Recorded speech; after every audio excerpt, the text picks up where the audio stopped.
I was very, very young. Yeah. I was also on the TV show Shark Tank, as you probably saw. Yeah. With that. So Mr. Wonderful made you an offer. He did. He tried to take my shirt and my shoes and my socks. So you don't think he's really Mr. Wonderful? Is that it? He's a pretty hard-nosed guy.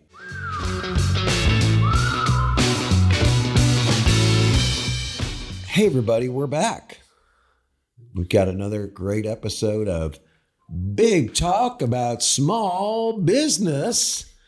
And I'm sitting here with my guest today, Dmitri Love. It's the first time we've ever met. It's going to be an interesting show. This guy's got quite a background, done a lot of different stuff, has some very interesting businesses. So how are you doing today, Dmitri? I'm doing fantastic. Thanks for having me. Yeah, we're glad that you're here. So tell everybody a little bit about your background. Where'd you grow up? Grew up here. Okay. So Rogers specifically, or just NWA? Yeah, Fayetteville. Okay. Yeah. Fayetteville. So All right. basically 5th grade, I think, through college, I was here. And then ended up moving away a little bit. Was in Texas for about 6 years, met my wife, came back in 2021. I always say did time in Texas. I did 3 years at DFW myself. Where were you? I did. So started off in Dallas, and then I went to Fort Worth, and then I went back to Dallas, and then at the end ended up in one of the suburbs. So Flower Mound, if you know. Oh, yeah, I know it. I lived in Arlington. My then wife worked in Duncanville, and I worked in downtown Fort Worth. Nice. So Arlington kind of sucked, but anyway. It's hot down there. It's soulless down there. I mean, it's just so big, and there's so much concrete. Nobody's from there. Nope. It's not like here where we still have some natives around here. Yeah, you go there to work or play or both. Or shop. Or shop, yeah. The shopping is great. North Park Mall, yeah. Yeah, restaurants are pretty good too. Food's great, yeah. But anyway, so I noticed that you're a left-hander. And so I read somewhere that you're 7 points higher IQ-wise than us right-handers. Man, I'm happy to take advantage of it. I've noticed that there are not a lot of people left-handed. I don't even think about it anymore, but the more I kind of, do things like this, or I don't really write anymore because we have technology to do that for us. But when I sign something, people are like, oh man, you're left-handed? Lefties have a weird way of writing, at least I've seen. Mine's a little more normal. I don't do the that backwards You know what thing. I'm talking about? Yeah, exactly. Yeah. Mine's like a little more normal. Well, I've got a big brother who's a lefty, and he was the dean of University of Missouri Medical School. So I guess that bodes well for lefties. So tell us a little bit about yourself and your businesses and how you got to where you are. Yeah. Man, so we haven't met before, so there's a lot of things you don't know about me. Yeah, there is. I get my background sheet from the people here in advance of these shows, and so there was some good stuff in there. But yeah. So one thing I'll tell you, I actually grew up when I was in college. The first time I knew about you, I saw one of your garages over on South School. And I was like, who's got cars like this? So anyway, I'm a big lover of cars. But that was my first, when I got divorced from my second wife, I moved in over there. Really? I had an apartment in that place. Really? Yeah. And so I could just get up in the middle of the night and go hammer on my cars and stuff. But anyway. So my background, so I'll kind of break it up into two spots. I'll break it up into like a professional background and then my entrepreneurial background. So as a kind of former employee, I kind of worked in all parts of the product life cycle. So started out as a software engineer after college, worked for companies like Lockheed Martin. I saw that. I mean, there's with all the UFO talk today, they're always involved in it back. They always figure out how to backdoor a government contract. Exactly. Yeah. Lockheed. And they're supposedly have these great skunk works where they're, developing stuff that we have no idea what it is. What I can tell you is they are pretty cool.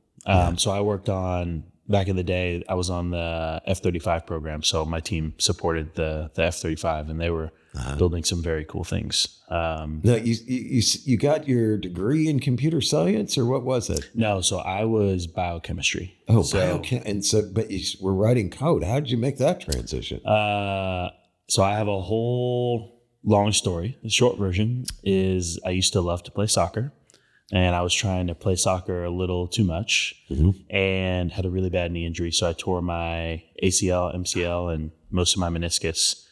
Bad. It was terrible.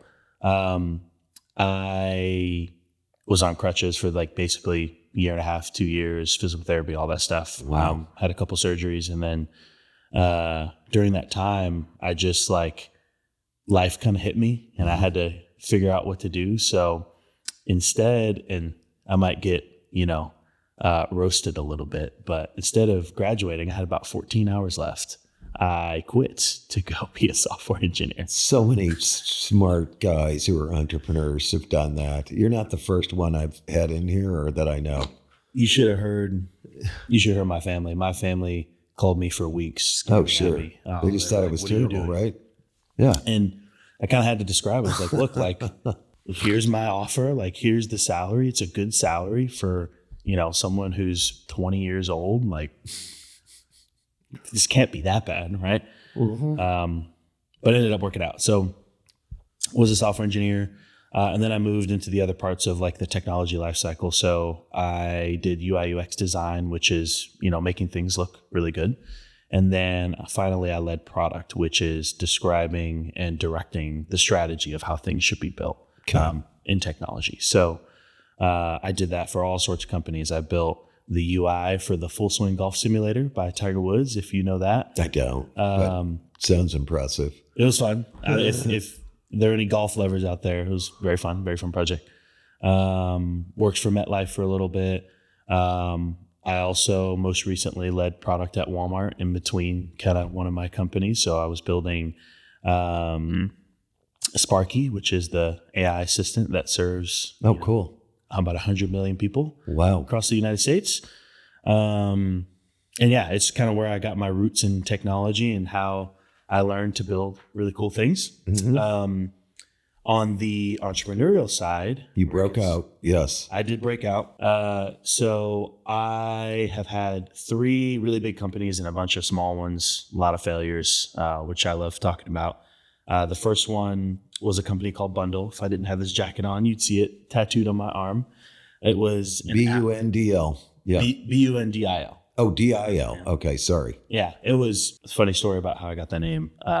We were trying to figure out a domain name because, the word bundle is actually relatively popular. Yeah, so we had to figure out how to, make the branding work and trademarks and all that stuff. So got lucky with DIL, but that was the only option. But the app was a finance investing app where you could invest your spare change from debit and credit card purchases like this water bottle into cryptocurrency and stocks. So brilliant idea.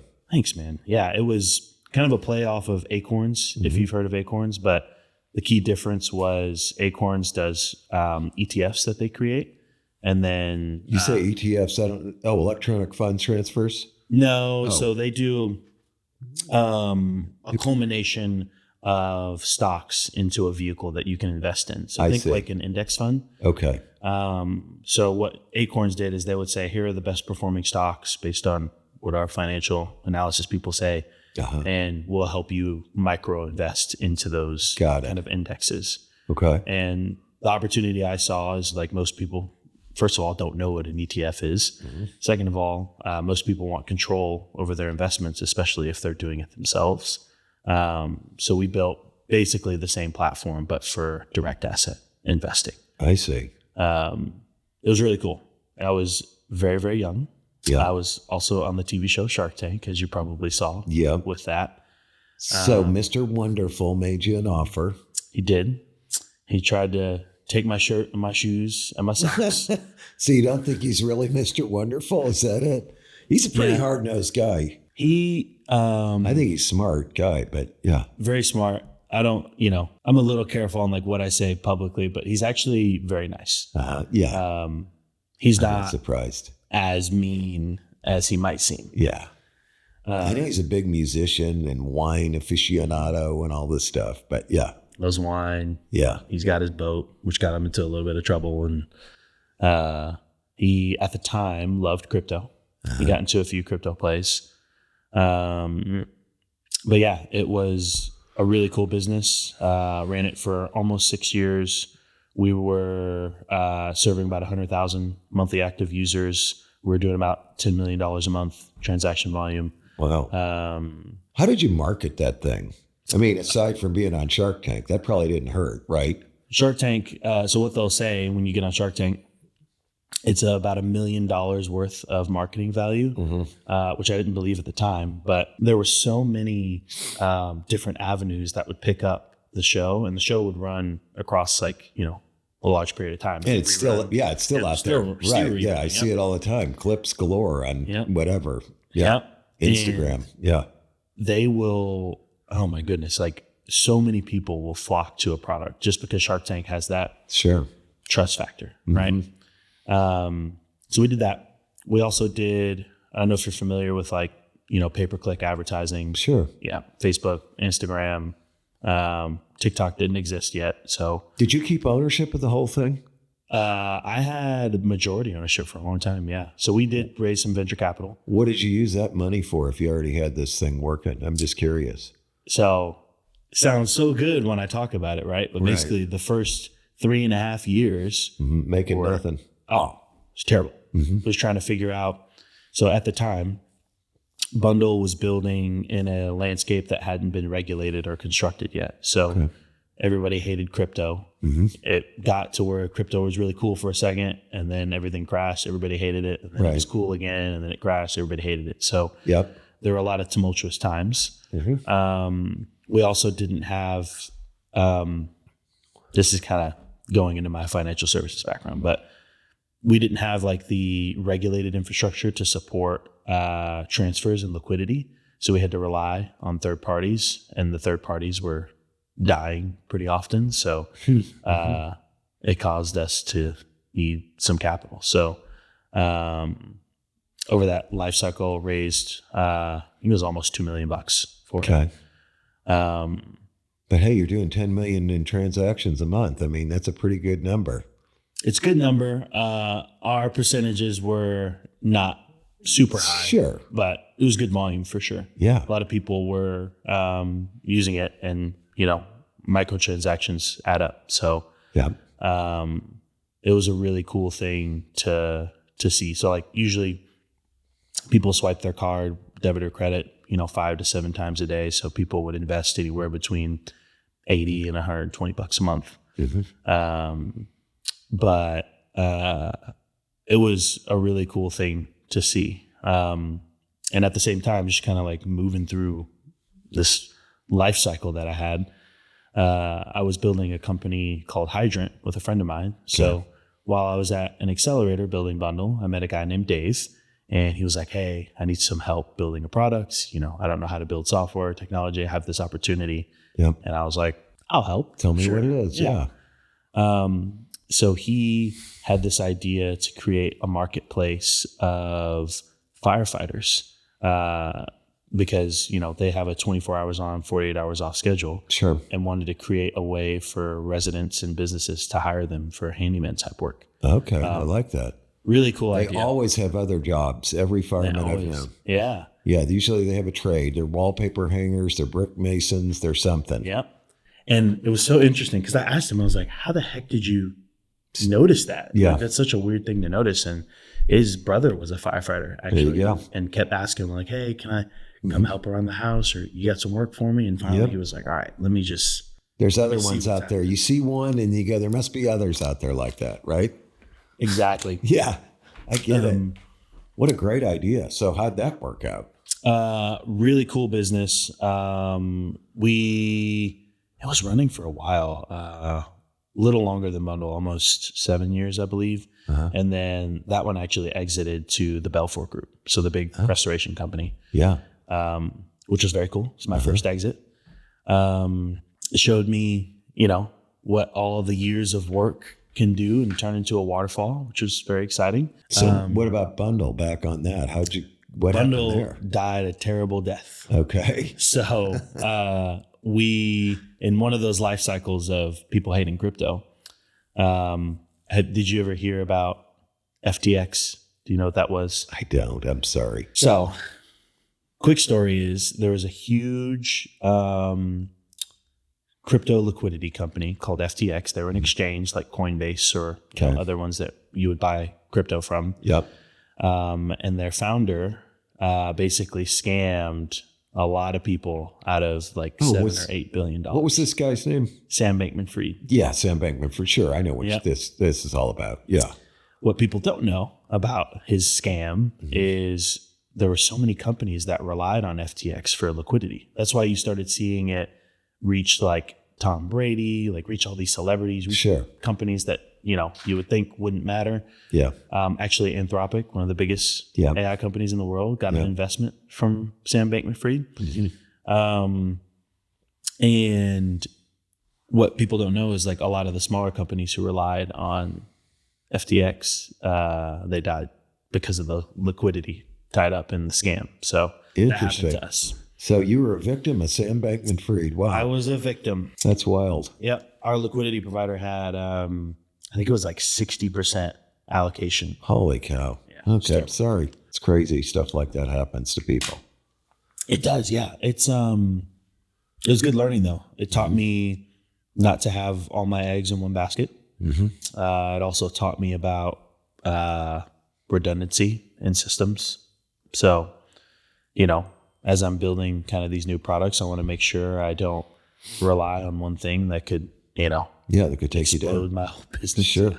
I get it. So you got out of Bundil that in a not so great way. You had Hydrant. That was a successful exit. Yep. Then what? So the third company was called Peas. So Peas was a agentic joint bank account. So this was kind of more of a passion project. Didn't go too far, but I did raise some venture capital, so I like talking about it. This one, I was trying to figure out how to allow couples to join their finances in a slower way. So people who are not as traditional as me, I'm very faith-based, I'm Christian. You get married, it's everything is yours is mine, and everything that's mine is yours. Yeah. Yep. And most of the world does not think like that. Yeah. And it actually causes a ton of friction. So, money disagreements is one of the leading causes of divorce. Sure. There's just so many friction points with how couples like manage their money together. So we built a way where, let's say you had Chase, your partner had Bank of America, you could split expenses like rent, budget together. You had an AI to ask about both your Fascinating transactions. idea. Yeah. Thanks, man. Yeah. But you kept your bank account separate. So you would slowly merge them over time. Yeah. Wonderful idea still. One of the reasons why I kind of put it on pause, I didn't shut it down or anything. I just put it on pause because financial services is so expensive. If you're going to attack, basically build a new type of bank, which is what I was doing, you need a very, very large sum of dollars to commit to for a very long time. So it's amazing. There's all these ideas out there and businesses that were started to solve that problem.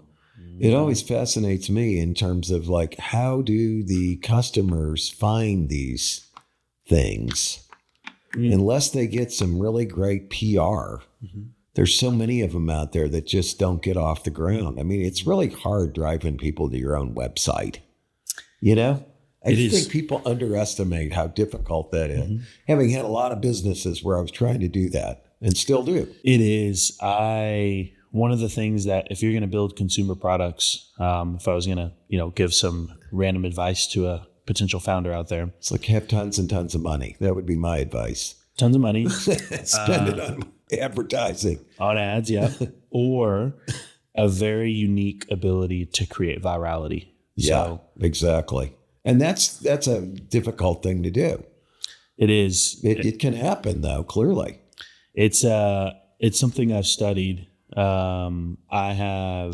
It's it's something I've studied. It's something that can be learned. Yeah. It doesn't happen every single time, right? But if you structure how you post, how do you create content, how you do PR, like all of those things create a train that can create virality. People are too security conscious.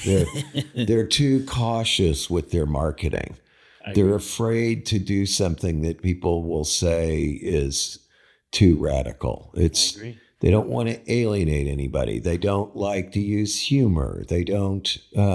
That's unprofessional. I want to be on brand. Yeah, and the result is that it's boring and it's stale and it goes nowhere. I mean, but it's hard to do that. I think the attitudes are people play it too safe.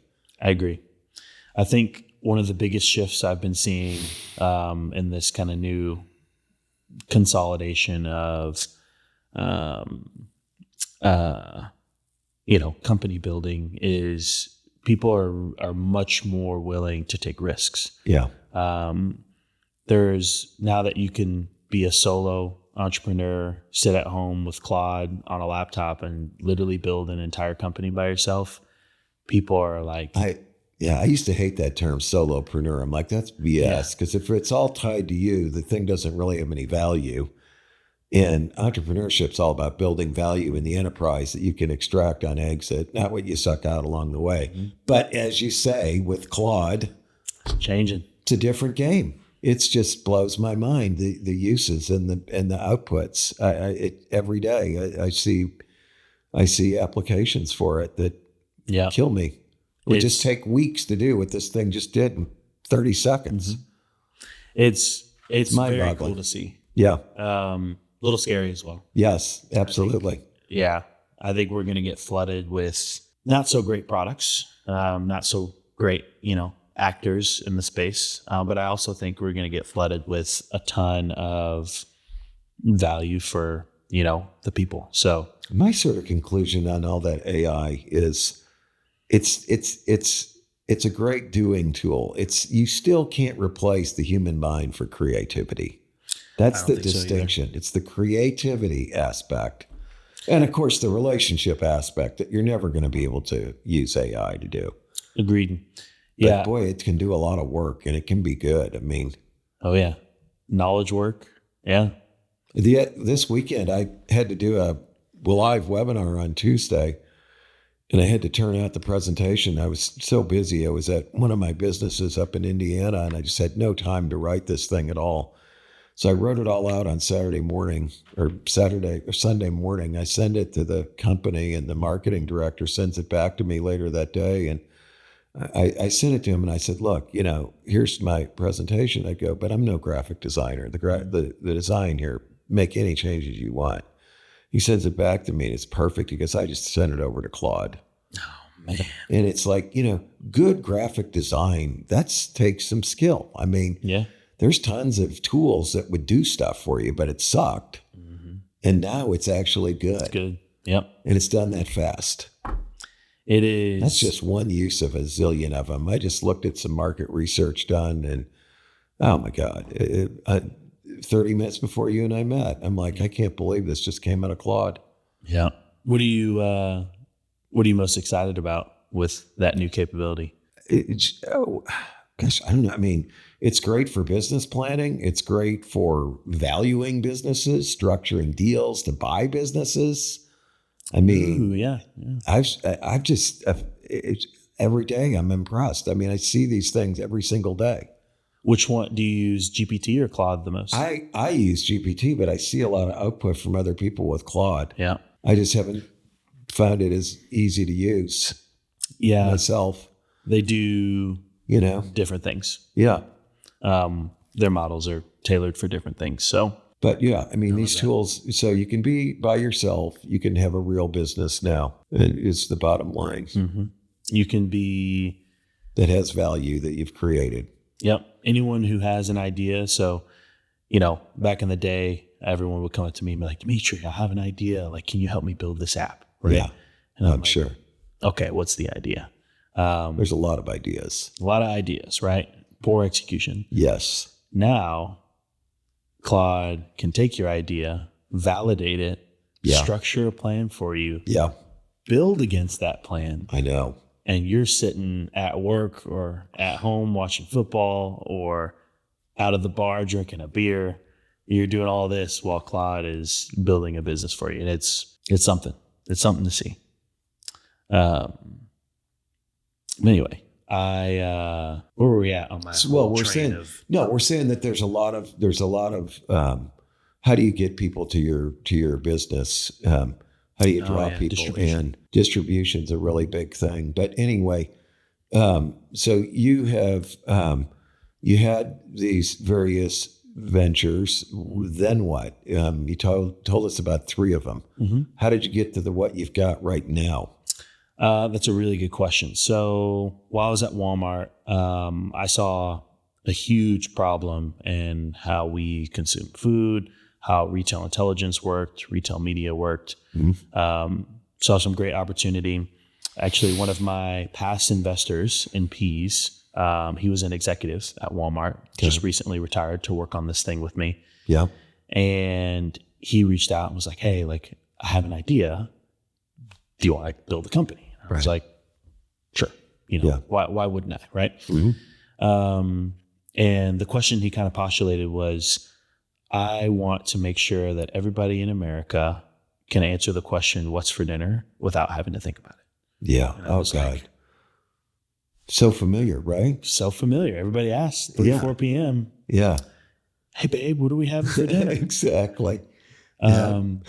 So I was like, that's fascinating. Let me noodle on it a little bit. Mm-hmm. We went through a couple iterations and we finally came up with a extremely compelling experience. So the AIs that you use like GPT or Claude, we built our own. Mm-hmm. And we put it inside of iMessage. So if you have an iPhone, just like you would text me and I'll show it to you live real quick. Just like you would text me or text a family member, you can text this AI and it'll plan meals for you. It'll find recipes for you. Our agents will literally go shop at Walmart or Instacart or DoorDash or wherever you shop, Aldi, it doesn't matter. So much better than these subscription boxes. Correct. Yeah, it's like, that's actually a really good train of thinking because we saw some of the success with, do you remember like HelloFresh? Oh, yeah, sure. Yeah. Tried all of them. Yeah. You always end up with stuff that you didn't consume and it doesn't, and it's too complex. You don't feel like doing it. Or you don't want it. Yeah, you don't want it. Exactly. Yep. Limited options. Yeah. So we kind of took that concept and created one that's bespoke to the household. So if you're keto friendly or you're protein maxing or you like these types of pasta noodles from Trader Joe's, doesn't matter. The AI can build a meal plan for you.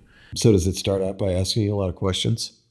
If you want, you can tell it what you have and say, give me a plan, or it can learn about your household.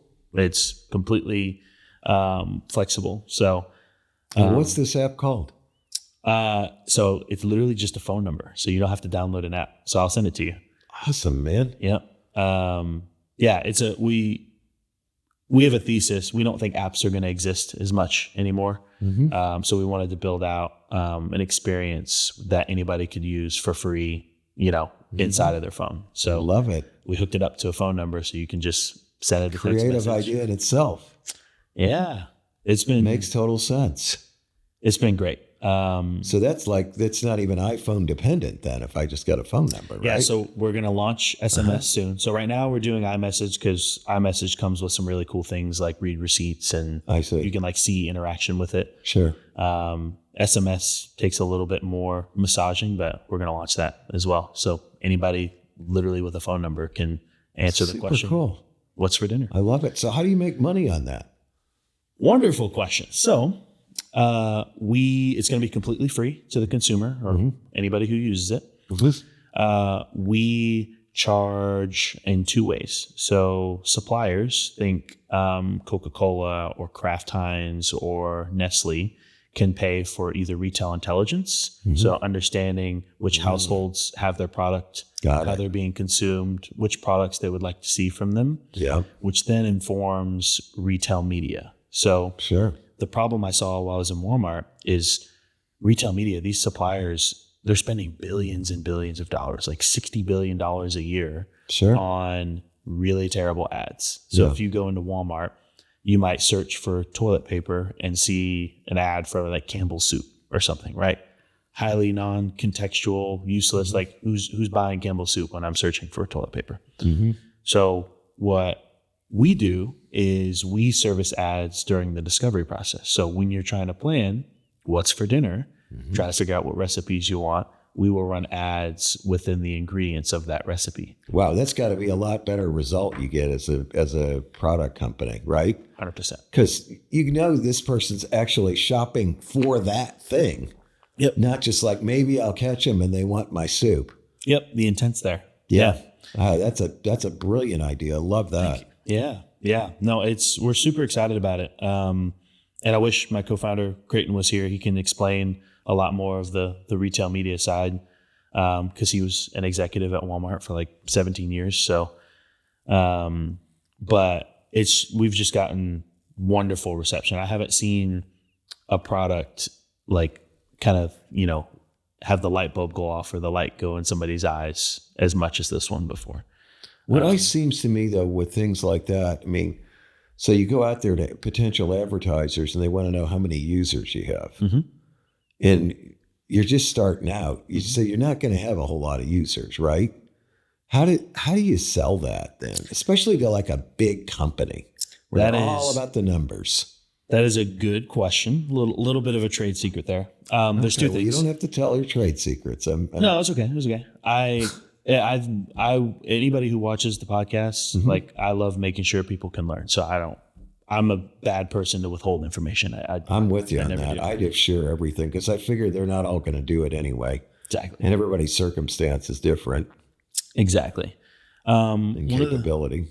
One of the things that's really important. So we're highly confident to be able to get enough of a user base, 5 to 10,000 users. That's not that hard. That just costs money, as you mentioned. Yeah. And we have raised venture capital, so we've got dollars to do that. Okay.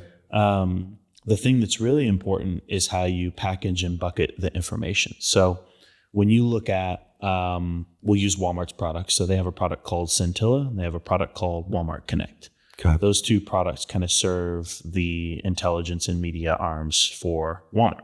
When you look at a product like that, you can look at the aggregate of spending to get, really low converting results. They're kind of spending on impressions, and then they take a percentage of revenue on things that convert. So it's like, hey, take this giant bucket of water and throw it on people. Yeah. And whoever drinks a drop, we get 2% of that drop. Yeah, that's typical. I mean, that's the traditional model, right? Traditional model, yep. Yeah. Instead, what we do is say, hey, we've got a shot glass of water that we can guarantee gets drank. So you can pay for very explicit information and very explicit conversion. And as we grow, that shot glass is going to turn into a cup, and then eventually a bucket, and then eventually a pool, and then hopefully eventually a lake. So when we're going to pitch these suppliers, and we've got a ton of LOIs already with some really big suppliers, we're saying, hey, we're going to sell you an aggregate of 100 users or households, we'll call them 100 households or 1,000 households to be able to inform some campaigns so that you can test out the product.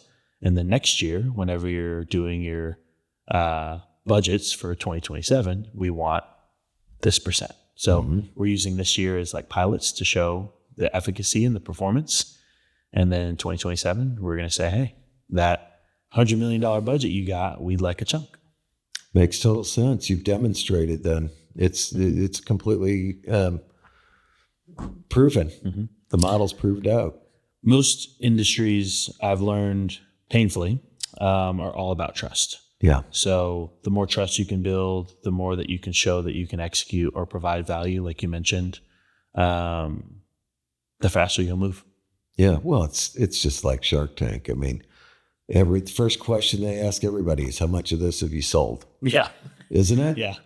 How much money have you made? And if it's a lot, they're like, oh, yeah. Then they all get interested. If it's like, well, I sold $5,000 worth, they're like, So, yeah, that's interesting. So that's what you're working on now. Now, how do you like put something like that together financially? I mean, you said you've got some VC funding for that. Yep. You got this partner in this thing. How do you engineer all that?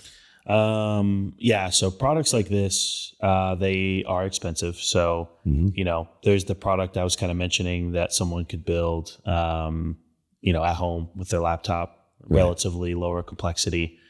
Whenever you're building something that's going to scale this fast and this big, you have to do more things, which cost more money. So, we raised a really small kind of like family friends angel round. So past investors, that I know, friends and family of myself and Creighton. Sure. About $500,000. Okay. Use that for about a year to build the base, build the product, build out some of the software that we need. And then now we're raising $3 million. So $3 million is going to get us 2 years worth of runway, allow us to build the trade desk to support our suppliers. We've got about 7 people that are part-time. They're full-time, but they're not W-2 yet. Right. Bring them full-time, and then keep it pushing. So do you set up a C-Corp? Is that how you start this? We are a C-Corp. Yeah. So most venture investors, that's all they want. They want C-Corps. Yeah. They're not going to invest in an LLC. Yeah. They sometimes, if the S-Corp is structured properly, they'll do an S-Corp. Yeah, but they're not interested in extracting profits along the way. They want the big payoff at the end. They want the payout. They sure do. They want you to IPO. Yeah. And I hate LLCs for a million reasons, but they're tricky. There's always problems.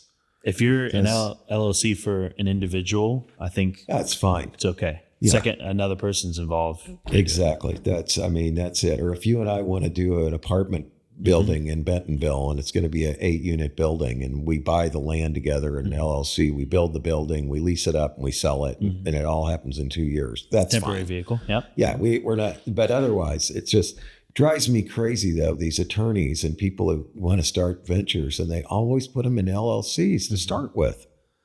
It's just a pet peeve of mine. You're right along with the industry. So back when I was doing Bundil, I actually got in a little, not trouble, but just I was trying to raise venture funds and I didn't know what I just told you. Yeah. And I had an LLC. There you go. And they're like, oh, you need to spend this money, convert it. You need to structure your cap table this way. You need to have an option pool. You need to have all these things. So much more flexibility. Yeah, exactly. Yeah. So anyway, well, that's exciting. You're also working on yet something else. Yeah. So this is one of those sit at home with a laptop businesses. Okay. Tell us about that one. So I had a friend, his name is Chris. He moved to, I think he's in Connecticut now, but he, was here, grew up here a little bit. And he hit me up and was like, hey, I just quit my job. Like, I kind of want to build something. Like, what you got? Yeah. And I was like, I don't know. Let me think about it. Right.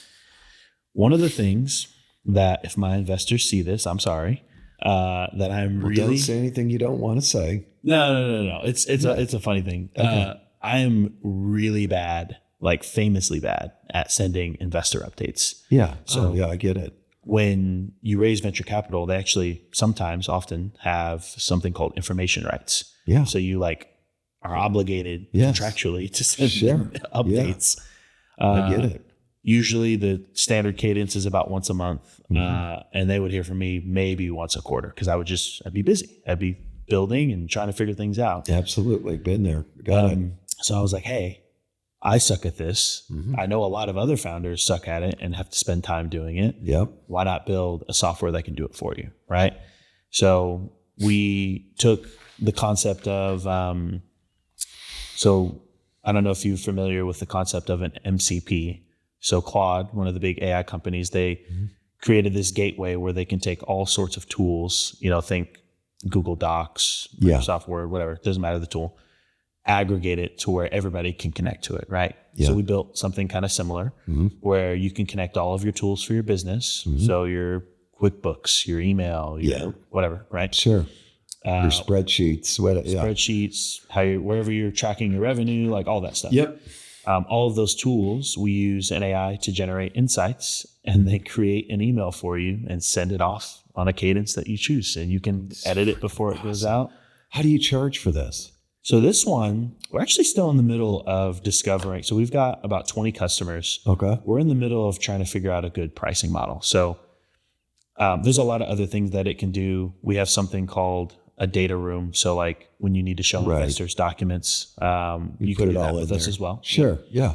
We've got fundraising pipelines. We all need all those. sorts of cool things. Yeah. A lot of the comparable products, if you were to aggregate all the separate tools that do everything that Send Updates does, you'd be paying $400 to $500 a month. Mm-hmm. We're trying to get the price somewhere between $100 and $200 a month. Cool. We don't want to charge too much, but we want to make sure that it's enough to cover, obviously, tokens for the AI, because AI is expensive. Sure. And then all of the connections that we have to support for integrations, which is also expensive. And then make sure we can make a little bit of profit. So that'd be fascinating. I would love to learn more about that for one of my businesses. Sure. Yeah, I'm happy. It's a manufacturing business. Yeah, I'll send it to you for free. Yeah, okay. We've got. So hopefully, I'm smart enough to figure out how to hook up this Connect. thing. Yeah. Because I mean, just like I'm sitting there thinking about, I got cash flow forecast and spreadsheets, QuickBooks, of course.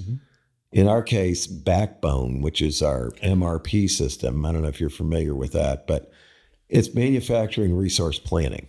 Okay. So basically everything goes in there. A sale goes in there. It's scheduled for production. There's a bill of materials. All the inventories are tied into that. Yeah. I'm just thinking of various sources of this information. We've got insights. Yeah. Yeah. We've got, our CRM. Yep. And so we've got about 600 integrations. So we've got most of the CRMs. I'm not sure about Backbone, so I'm going to look into that.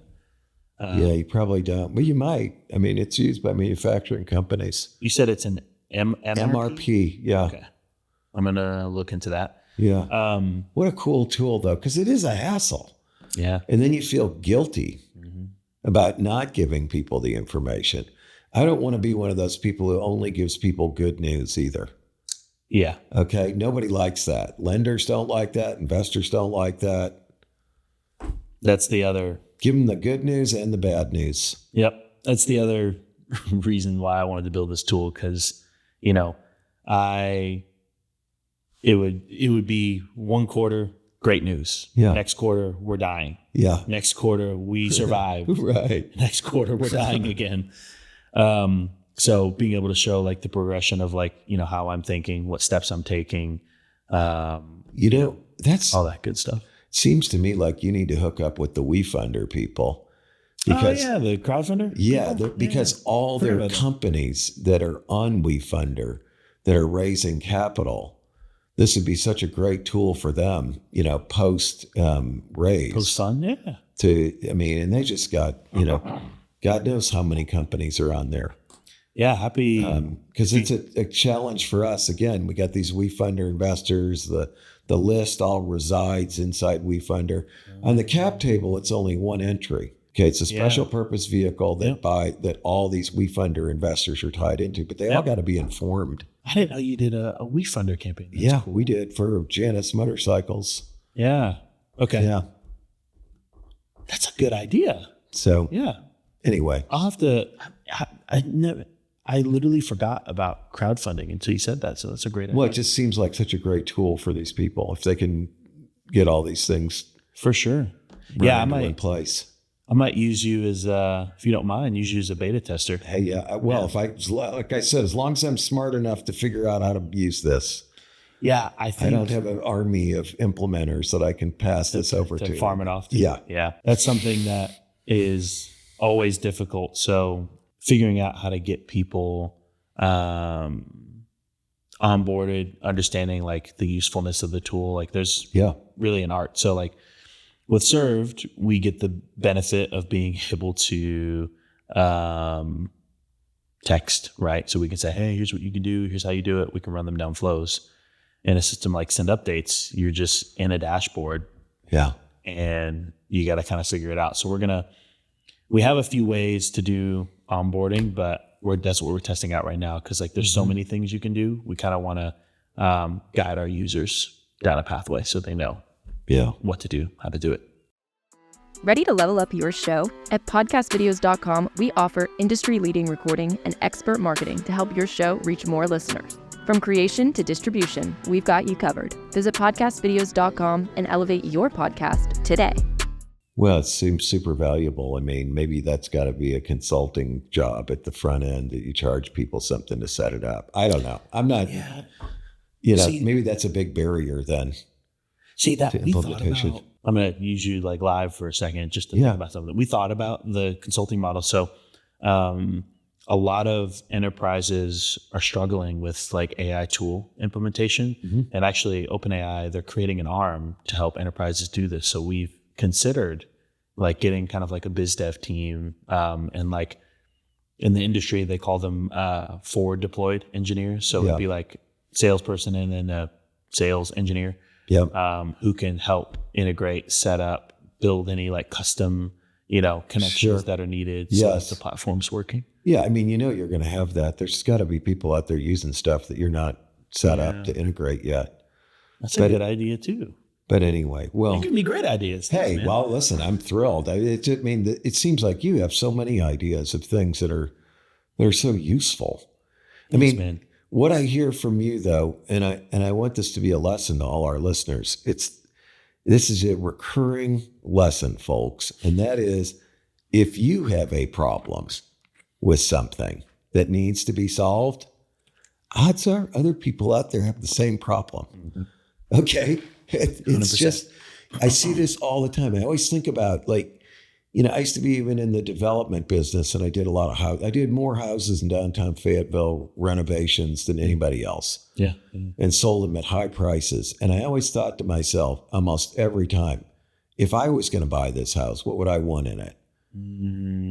Okay. And then lo and behold, other people kind of like me who are older and want somewhere where they can walk to things. Maybe they went to school there, and they want a neighborhood where people go on the front porch and don't all sit in the back decks and they're isolated with a fence around, and lo and behold, they all materialize, boom, they're there. That's awesome. But it's just like you. I mean, you think about all these different things that you've come up with. Now, the marriage one, you can't necessarily identify with that.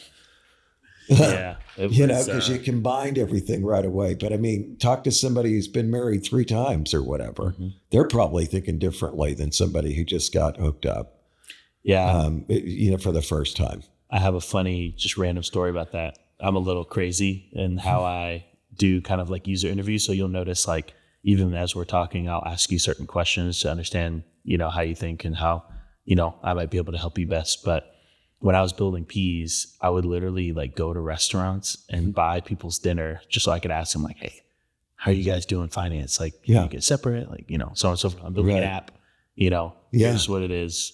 I'm sure you're really good at that because you ask a lot of questions and you're real approachable. It's not going to be hard for people to open up to you. It took me a long time to get there. I've been told I can be a little abrasive, so I'm glad.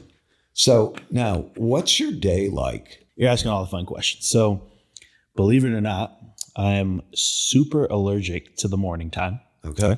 So I don't get up early. Okay. My kind of power time is afternoon, evening, and late night. So I'll stay up. I had a business partner like that. Yeah. He only came into the office at 10 o'clock and then he would work till 10 o'clock every night. Yeah. Yeah. Okay. I don't know what it is. You didn't even want to talk to him until it was at least noon. Yep. I don't know what it is. I don't know if my circadian rhythm is just backwards, but I thrive like when it's really late.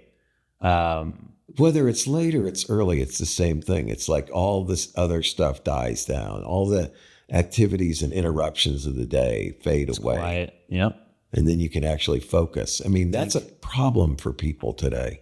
Yeah, we've been boxed into this kind of like the 9 to 5, the typical enterprise life cycle. And you can't ever focus on anything to get any long-term project done. Takes concentrated effort. I learned a long time ago that I was going to need to structure my life around when I'm most productive. So like similar to, the person you just mentioned, like I'm useless in the morning. Luckily, you guys like set this podcast at 11. If it was at 9, I'd be here just like, what did I do again? So you like to work later. So what else? I mean, do you work 7 days a week? What do you do? Yeah. So I'm working on stopping that. That is not good. Yeah. 7 days, you need a break. I've learned because I had some health issues from just grinding too much. But yeah, I work in bursts. So one of the things I do to take breaks now, I love to play golf. Okay. My son and I play golf now. So I'll go play golf. Get you outside and Yep. Get outside. Walking around, doing something different. Yep. Beautiful surroundings. Yep. Yeah. Calm, focused on one task. That's something else that I'm bad at. I like to focus on multiple things. So I'll usually, wake up, work a little bit, answer emails, have meetings, things like this. Maybe go golf, eat lunch with someone, like have some type of dedicated time to do something else. Good here. And then I love cigars. So usually by the afternoon, I'm sitting somewhere, whether it's a shop or on my back patio, smoking a cigar and then working a little bit. I'll go get my son from preschool and then my daughter from school. And then by the time kind of dinner set up, things have calmed down. I'm usually back in my office poking around on something until 1 a.m. God love you. Yeah. That's a different schedule from a lot of people. It is. And one thing I'll pass on is like, don't be afraid to figure out a schedule that works for you. That's one thing I've seen, like some of my mentors and some of the people I've seen be just ridiculously successful. They're doing their thing. So like when Mark Wahlberg talks about like, I get up at 2:30 in the morning. Yeah. He just That's what figured works out. for him. Yeah. That was his time. I get up every day, 5, sometimes even earlier. It's the same. 5, yeah. man. That's pretty early. That's the way it works for me. I go to bed early too. Yeah. Okay. That's the thing. But so how does your wife react to like your work day? No, you're asking just like the most fun questions. So, well, these are things that all of us who own these businesses try to figure out. We all struggle with. Yeah. So my wife, absolutely wonderful, extremely supportive, like ferociously supportive, actually. So for a while, she just got back into the workforce because she was tired of staying at home with the kids, but she was a stay-at-home mom for like 6 years straight. Sure.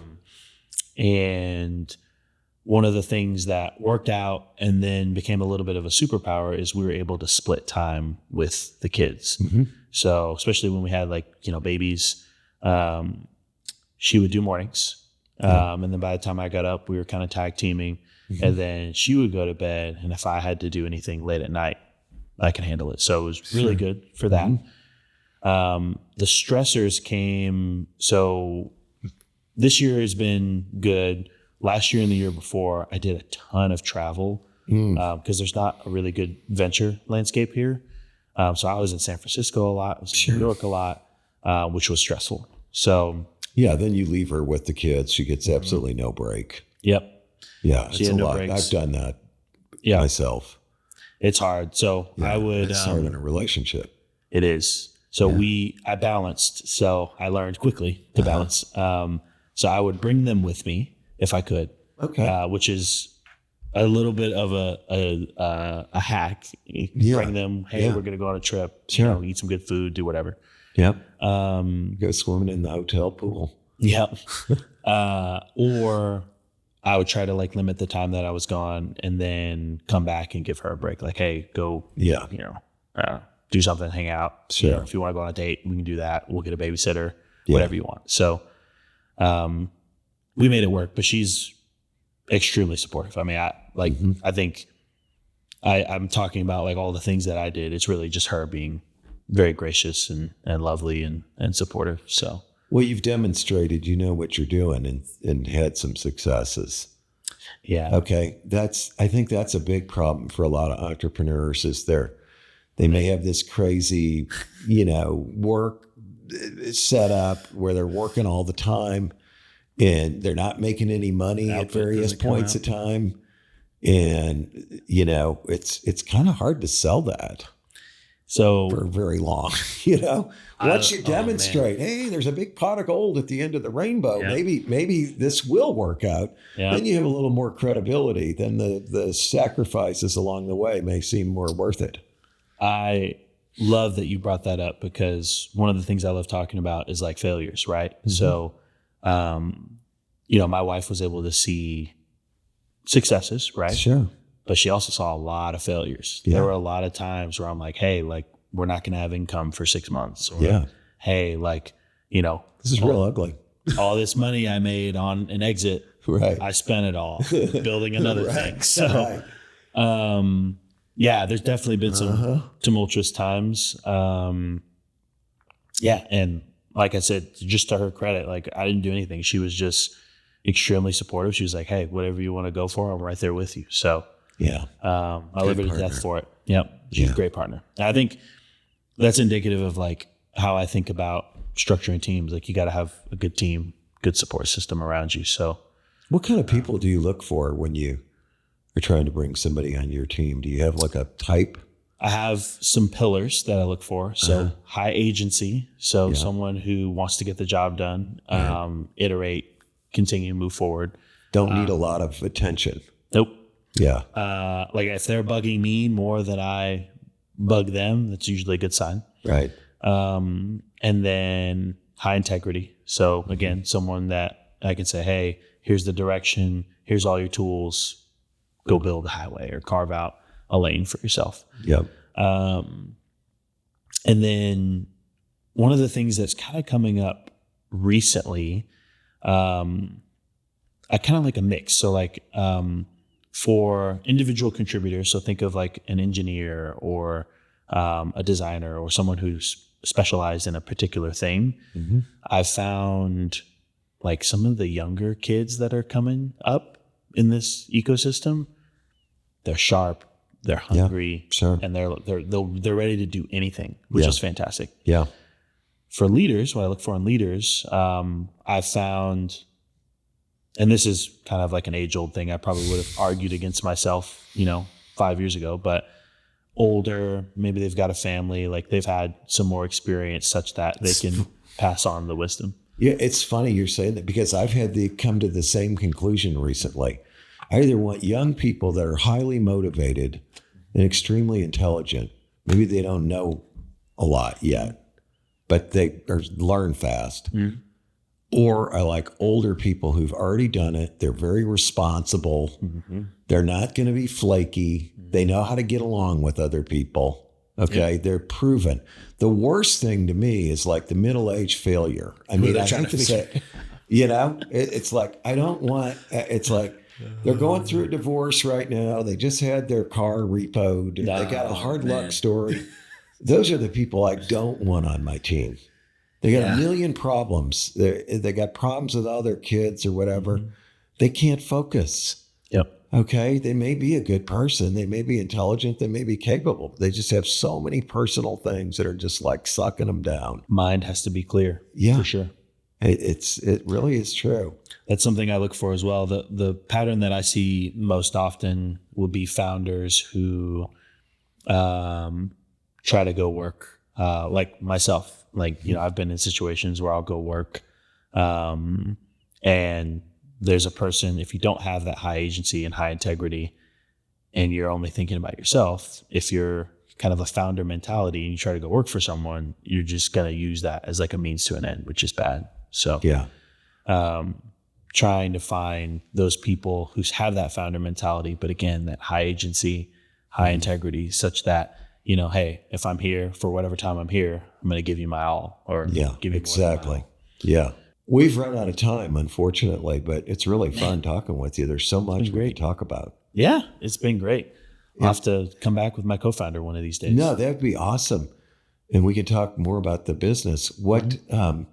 So tell everybody, if they do want to reach out to you, what's the best email to use, or how best to reach you? Yeah. So you can do LinkedIn. You can find me on LinkedIn. My name's Dmitri Love. Yep. Yeah. My handles are all Dmitri Love and then Bra. So BRAH at the end. And then my email, it's just hello at my first name dot my last name. So Dmitri.love. Wow, awesome. Yeah. All right. Well, it's been great having you here. I look forward to the next time. And until then, much success. I hope appreciate comes it. your way. Thank you so much. Thank you. And this has been another episode of Big Talk About Small business.